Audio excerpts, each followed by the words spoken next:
കാൽ നൂറ്റാണ്ട് പിന്നിടുന്ന ലോഗോസ് ബൈബിൾ ക്വിസിന്റെ ജൂബിലി ആഘോഷങ്ങൾക്ക് കേരള കത്തോലിക്ക മെത്രാൻ സമിതിയുടെ ആസ്ഥാനമായ POCയിൽ സമാപനം.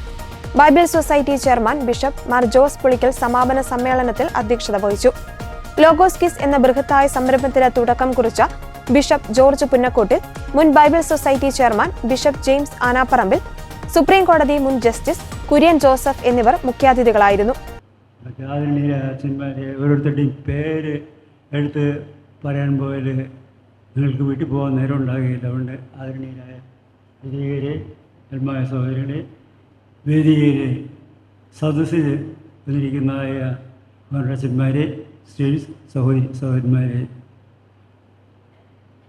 സുകുമാർ അഴീക്കോട് എന്നൊരു പ്രഭാഷകനെ കുറിച്ച് നിങ്ങൾ കേട്ടിട്ടുണ്ടാവും. അദ്ദേഹം പുസ്തകങ്ങളൊക്കെ എഴുതുന്ന വലിയ സാഹിത്യകാരനായിരുന്നു. അദ്ദേഹം പല മീറ്റിങ്ങുകൾക്കും ക്ഷണിക്കപ്പെട്ടിട്ടുണ്ട്. അവിടെയൊക്കെ ദീർഘമായിട്ട് സംസാരിക്കുമായിരുന്നു. അപ്പോൾ അദ്ദേഹം പ്രസംഗിക്കുവാൻ എഴുന്നേറ്റുന്ന അവസരത്തിൽ അവർ ചോദിച്ചു, സാറ് എന്താ ഈയിടെ ക്ഷീണിച്ചു പോയല്ലോ, സാറേ അങ്ങ് ക്ഷീണിച്ചു പോയല്ലോ, എന്ത് പറ്റി ചോദിച്ചപ്പോൾ സുകുമാർ അഴീക്കോട് സാർ പറഞ്ഞത്, തന്നെപ്പോലുള്ളവരുടെ സ്വാഗത പ്രസംഗം കേട്ടാ സ്വാഗത പ്രസംഗം കേട്ട് ഞാൻ ക്ഷീണിച്ചു പോയി, അവശനായി പോയത്. എനിക്കങ്ങനെ തോന്നിപ്പോയി, അവശത തോന്നി. സ്വാഗത പ്രസംഗം തീർന്നപ്പോഴത്തേക്കും അവശനായി വീഴാൻ പോകുമെന്ന് എനിക്ക് തോന്നുകയായിരുന്നു. ഏതായാലും ഞാൻ വീണില്ല, കസേരയിലേക്ക് പിടിച്ചങ്ങിരിക്കുകയായിരുന്നു. കുഴപ്പമൊന്നുമില്ല, ഇനി പോയി. ഇപ്പോൾ നമ്മൾ ലോഗോസ് ക്വിസിൽ ജൂബിലി ആഘോഷിക്കുക, വരണം എന്ന് സെക്രട്ടേറിയറ്റിൻ്റെ അടുത്ത് വന്ന് നിർബന്ധിച്ചു. എനിക്ക് വരാനായിട്ട് പല മാർഗ്ഗം വരാതിരിക്കാൻ മാർഗ്ഗങ്ങളുണ്ടായിരുന്നു. ബൈബിൾ സൊസൈറ്റിയും ലോഗോസ് ക്വിസും കേരളത്തിന്റെ പ്രകാശമായി മാറുമെന്ന് പ്രതീക്ഷിച്ചതാണെന്ന് ലോഗോസ് ക്വിസ് ആരംഭിച്ച ബിഷപ്പ് ജോർജ് പുന്നക്കോട്ടിൽ പറഞ്ഞു. ജൂബിലി സ്മരണിക Logos 2025 bishop Jose Pulickal justice Kurian ജോസഫിന് നൽകി പ്രകാശന കർമ്മം നിർവഹിച്ചു.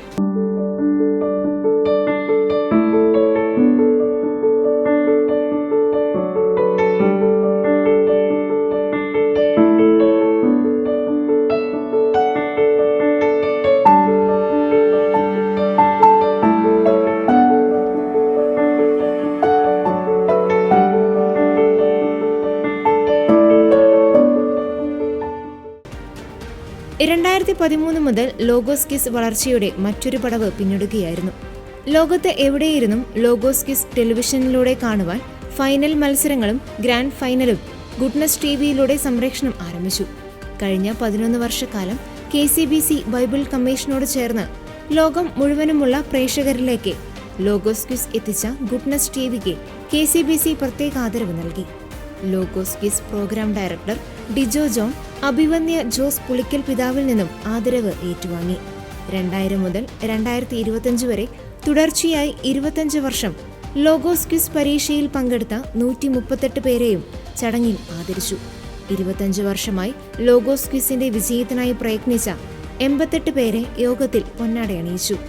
മുൻ ലോഗോസ് പ്രതിഭകളെയും ബൈബിൾ സൊസൈറ്റി അംഗങ്ങളെയും ട്രോഫികൾ നൽകി ആദരിച്ചു.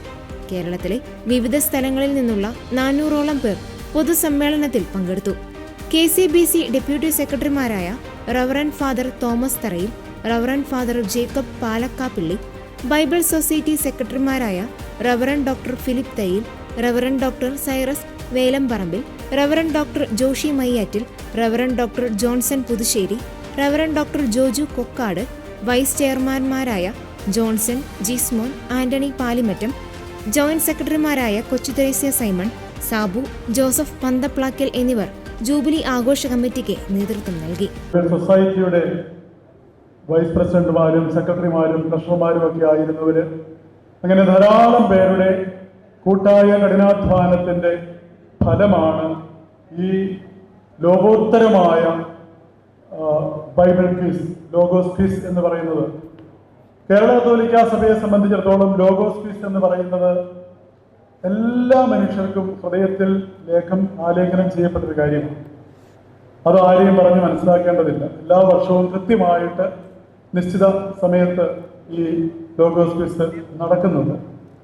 അപ്പോൾ 25 വർഷം നിഷ്ഠയോടുകൂടി അത് നടത്തുവാനും പടിപടിയായിട്ട് അത് വളർത്തിക്കൊണ്ടുവന്ന് ഇന്ന് കേരളത്തിൻ്റെ അതിരുകൾക്ക് പുറത്തേക്ക്, ഇവിടെ പിന്നെ പിതാക്കന്മാർ സൂചിപ്പിച്ചതുപോലെ മലയാളികളുള്ള ഇടങ്ങളിലേക്കെല്ലാം, മറ്റ് സംസ്ഥാനങ്ങളിലേക്കും നമ്മുടെ രാജ്യത്തിന് പുറത്തേക്ക് പോലും ഇതിൻ്റെ പ്രകാശരശ്മികൾ എത്തിച്ചേരുവാനിടയായി എന്നുള്ളത് തന്നെ ഇത് ദൈവീകമായ ഒരു പ്രവൃത്തിയാണ് എന്നതിൻ്റെ തെളിവാണ്. അപ്പോൾ ഇതിൻ്റെ പിന്നിൽ ഇതുവരെയും അഹോരാത്രം പ്രവർത്തിച്ച എല്ലാവരെയും ജൂബിലി ആഘോഷങ്ങളുടെ ഭാഗമായി പുറത്തിറക്കിയ POC പരിഷ്കരിച്ച പതിപ്പിന്റെ ബൈബിളും ജൂബിലി മൊമെന്റോയും എല്ലാവർക്കും സമ്മാനമായി നൽകി. ലോഗോസ് ക്വിസിന്റെ വ്യാപനം ജനഹൃദയങ്ങളിൽ നന്മ നിറയ്ക്കാൻ സാധിച്ചുവെന്നും കേരള സഭയുടെ മുഖമുദ്രയായി ലോഗോസ് ക്വിസ് വളർന്നുവെന്നും ജസ്റ്റിസ് കുര്യൻ ജോസഫ് എടുത്തു പറഞ്ഞു. കാരണം നമുക്ക് ഈ മെസ്സഞ്ചറും മെസ്സേജും ഒന്നാണ്. അതാണ് ഈ വചനത്തിൻ്റെ ഏറ്റവും വലിയ പ്രത്യേകത. വചനത്തിൽ മെസ്സഞ്ചറും മെസ്സേജും ഒന്നാണ്. വചനം പ്രഘോഷിക്കുന്നവനും വചനം വ്യാഖ്യാനിക്കുന്നവനും വചനം വിളമ്പുന്നവനും വചനം ജീവിക്കുന്നവനും സന്ദേശം തന്നെയാണ്, മെസ്സേജാണ്. അപ്പം ഇതിനെക്കുറിച്ച് സുകുമാരനോട് പറഞ്ഞതാണ്, അകലെ നിന്ന് പൂജിക്കുന്ന പല വിഗ്രഹങ്ങളും അടുത്തു വരുമ്പോൾ ഉടഞ്ഞു പോകുന്ന പരമദയനീയമായ കാഴ്ചയാണ് ഈ കാലഘട്ടത്തിലെ ഏറ്റവും വലിയ ദുരന്തം. അകലെ നിന്ന് പൂജിക്കുന്ന പല വിഗ്രഹങ്ങളും അടുത്തു വരുമ്പോൾ ഉടഞ്ഞു പോകുന്ന പരമദയനീയമായ കാഴ്ചയാണ് ഈ കാലഘട്ടത്തിലെ ഏറ്റവും വലിയ ദുരന്തം. അദ്ദേഹം പറഞ്ഞത്, നിങ്ങൾ പറയുന്നതൊന്നും ജീവിച്ച് കാണുന്നില്ല. ഗാന്ധിജി നിങ്ങൾക്കറിയാവുന്ന മാതിരി ഒരു ഓൾമോസ്റ്റ് ക്രിസ്ത്യാനിയാകും പോയ ആളാണ്. ഡോക്ടർ അംബേദ്കർ, ഭരണഘടനാ ശില്പി, ഇപ്പം നമ്മൾ ജന്മദിനം ആഘോഷിച്ചോളൂ. 2 ജയന്തി ഭാരതത്തിൽ ആഘോഷിച്ചു, ഗാന്ധി ജയന്തി, അംബേദ്കർ ജയന്തി. അദ്ദേഹം ഈ മനുഷ്യരിലുണ്ട്, വേറെ അദ്ദേഹം ഓൾമോസ്റ്റ് ക്രിസ്ത്യാനിയാകും പോയ ആളാണ്. ഗാന്ധിജി പറഞ്ഞ ഒന്നാമത്തെ ഉദാഹരണം, ക്രിസ്തുവിനെ എനിക്ക് ഇഷ്ടപ്പെട്ടു, പക്ഷെ ക്രിസ്ത്യാനി എനിക്ക് ഇഷ്ടപ്പെടാൻ പറ്റുന്നില്ല. കാരണം ദർസ് എ ഗ്യാപ്പ് ബിറ്റ്വീൻ ക്രിസ്തു ആൻഡ് ക്രിസ്ത്യാനി.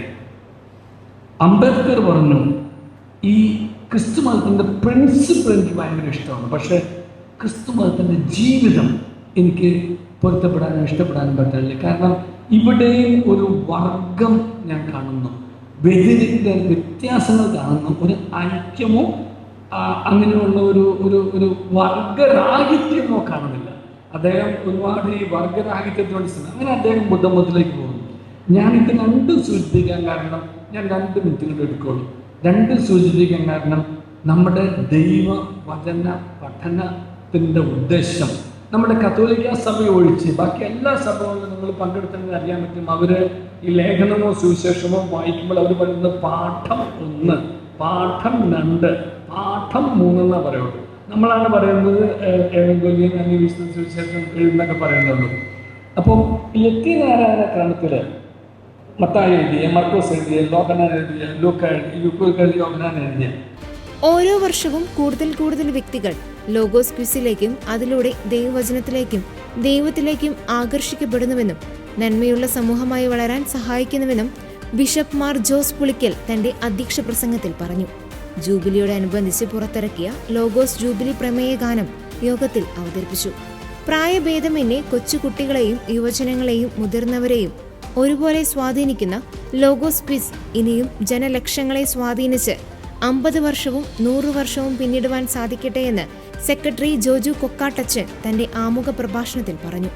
നിർമ്മിത ബുദ്ധിയുടെയും സാമൂഹ്യ സമ്പർക്ക മാധ്യമങ്ങളുടെയും വളർച്ചയുടെ സ്വാധീനത്തിലുള്ള ഈ കാലഘട്ടത്തിലെ തലമുറയ്ക്കനുസൃതമായി ലോഗോസ് ക്വിസിന്റെ രൂപവും ഭാവവും മാറാനുള്ള ആഹ്വാനമാണ് ജൂബിലി ആഘോഷത്തിന് മുന്നോടിയായി നടത്തപ്പെട്ട ജൂബിലി സെമിനാറിൽ ബിഷപ്പ് ജെയിംസ് ആനാപ്പറമ്പിൽ പങ്കുവച്ചത്.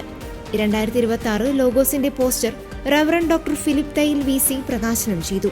ദൈവപരിപാലനയിൽ ആരംഭിച്ച ലോഗോസ് ക്വിസ് വളരെ ഭംഗിയായിട്ട് മുന്നോട്ട് പോകുന്നുവെന്ന് അറിയുന്നതിൽ സന്തോഷമുള്ളതായി reverend doctor Philip Thayyil VC പറഞ്ഞു. ബഹുമാനപ്പെട്ട വൈദികരെ, ബഹുമാനപ്പെട്ട സിസ്റ്റേഴ്സ്, പ്രിയപ്പെട്ട സഹോദരി സഹോദരന്മാരെ, ക്രിസ്തു ജയന്തി 2000-ഓടനുബന്ധിച്ച് ആരംഭിച്ച ലോഗോസ് ക്വിസ് 25 വർഷം പിന്നിട്ടു. ദൈവ പരിപാലനയിൽ ആരംഭിച്ച ഈ ബൈബിൾ ക്വിസ് ദൈവ പരിപാലനയിൽ വളരെ ഭംഗിയായിട്ട് മുമ്പോട്ട് പോകുന്നു എന്ന് അറിയുന്നതിൽ എനിക്ക് വലിയ സന്തോഷമുണ്ട്. ഇതിന് അനുവാദം നൽകിയ കേരള കത്തോലിക്ക ബിഷപ്സ് കൗൺസിലിലെ അന്നത്തെ അഭിമന്യ പിതാക്കന്മാരെ നന്ദിയോടുകൂടി ഈ അവസരത്തിൽ ഓർക്കുകയാണ്.